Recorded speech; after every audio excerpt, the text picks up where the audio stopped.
stands as more than the leader of the Catholic Church. The individual elected pope is seen as a true world leader, someone who can not only but should be a driving force in making this a better place to live. But here's a true poser. Why should a man dedicated to peace trust someone who has shown a predilection for violence, anger, distrust, and war? And in the end, can that one man truly change anything at all?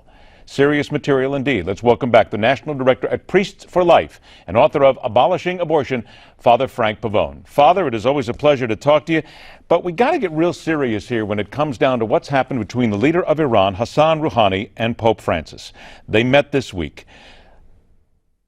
Rouhani is asking for prayers from his Holy Father and is asking for him to get on the side of Iran, if you will. Father, why should the Pope, why should the Holy Father believe anything this man has to say?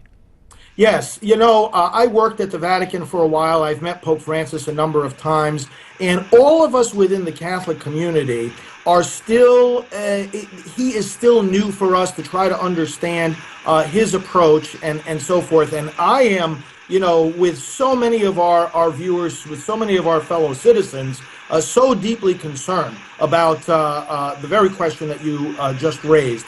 What I can tell you is this, that the way that Pope Francis is operating, to understand it, not that we need to agree with it, is in a context, first of all, of a long-standing relationship between the Vatican and Iran. It goes way back, and also, you know, there's a certain sympathy, I would say, to, you know, the Pope is also a head of state as well as being the head of a religious denomination. And basically, you know, you see the relationship between government and theology, some would say theocracy, operating in the Vatican as well as operating in Iran, two different religions. But at the same time, also, the Catholic Church has over the years tried to really foster the positive aspects of interreligious dialogue. Now, we get that, and it's a good idea, but isn't it not fair to say that the Pope, the Holy Father himself, has to be exceptionally careful here, because in the end, this is a government that uses people for their own means. They use them in front of the media. They've used them to be seen as very nice and wonderful people, and we're all being peaceful again. Doesn't the Holy Father need to have somebody next to him saying, "Don't be naive, Your Holiness"? Well, you know, the question that you just asked has been asked to me so many times also in reference to so many other things that Pope Francis has done and said. And you ask, you know, aren't his advisors making sure he understands how these things are going to be, number one, perceived, and number two, twisted, and number three, used by, you know, those who have political agendas and ideologies. And what I can say to you is this: there's a lot more that is said in these encounters than the Vatican releases. You know, again, having worked over there, I know that, you know, we're only getting a fraction of a fraction. And I can assure you this much. And again, I agree with the caution that you're raising here.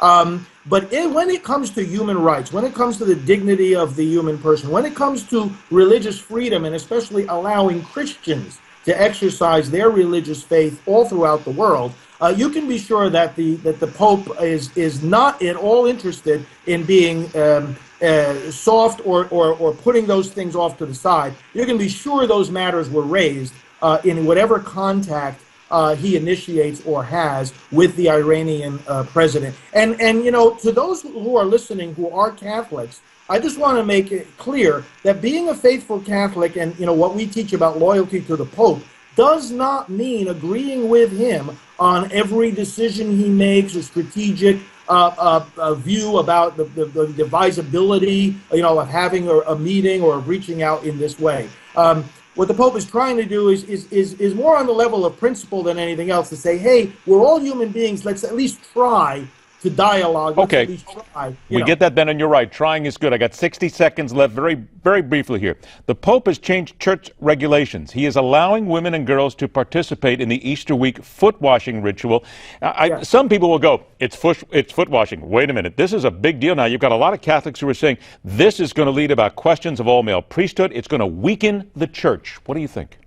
Well, I can tell you this, it's on a very different level in terms of the way the Catholic Church looks at this. This has nothing to do with ordination of women to the priesthood. That is not at issue at all. What it is looking at the foot washing instead of simply as well, this represents the 12 apostles. The Pope is looking at it as, well, this represents service to all humanity, which obviously is women and men alike. It's simply a different way of looking at what does that foot washing represent. But it is in no way opening the question again about ordination. We need to say that the church is going to change as the future moves on, and people need to be ready for it, yes? Of course. All right, see, there it is. Change. Let's face it, Father, no matter whether it's religion, no matter it's politics, whatever it is, people fear change, and sometimes they react very knee-jerk in some ways to it. Not saying that this is happening here, but let's face it, we got to be ready for a little change as life goes on. Father Frank Pavone, always a pleasure to have you on the show, my friend. Thanks so much. We'll talk to you again really soon.